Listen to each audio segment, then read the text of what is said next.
Here we are with Moki again. This late morning. He's doing a phenomenal job. This is only our second walk of the day, and he's doing a great job. He's not getting in between my feet. He's creating a little bit of pressure on the leash, but I'm actually not having to correct at all. As soon as he puts pressure on that leash, he's correcting himself. Oh, here we have some barking dogs coming up to the fence, so now we're a little nervous. There we go. So I'm going to go ahead and have him put his bum down, do a reset here. So I'm just lifting up slight pressure. I'm just going to wait for him to put his bum down. There. Oh, he's still back up. Pressure goes back up again. There we go. Bum down. Start walking again.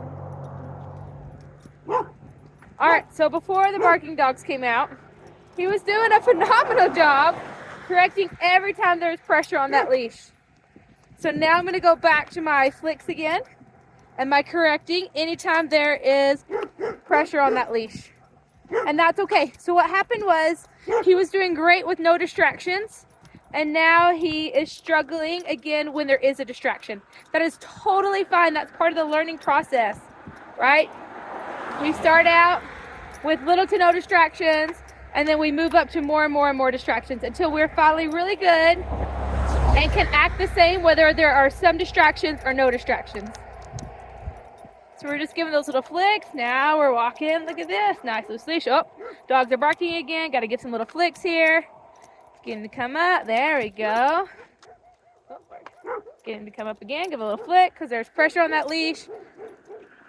Good. I'm going to do some zigzags here. Just zigzag from side to side. There we go. Now he's doing better. We're going to do a little reset here. Lift up the weight of an apple. Have him put his bum down. Yeah, we'll do a little direction change here. There we go. We got him thinking again. I'm still having to flick just a tiny little bit when he creates pressure on that leash. He's not auto-correcting anymore. Now there's distractions. But again, that's okay. The only way to be able to be the same when there's no distractions and lots of distractions is to get really good when there's no distractions and then add in those distractions so that he can work on it. He's got to process through it. He's got to learn to think in those situations. It's the same thing with being on the bed.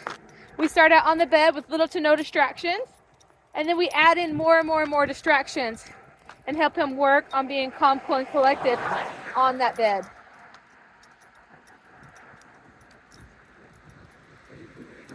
We're still doing very, very good. Do a little roll back here. So we're creating pressure on that leash. There we go. Beautiful. Oh, creating some pressure. There we go. Beautiful again.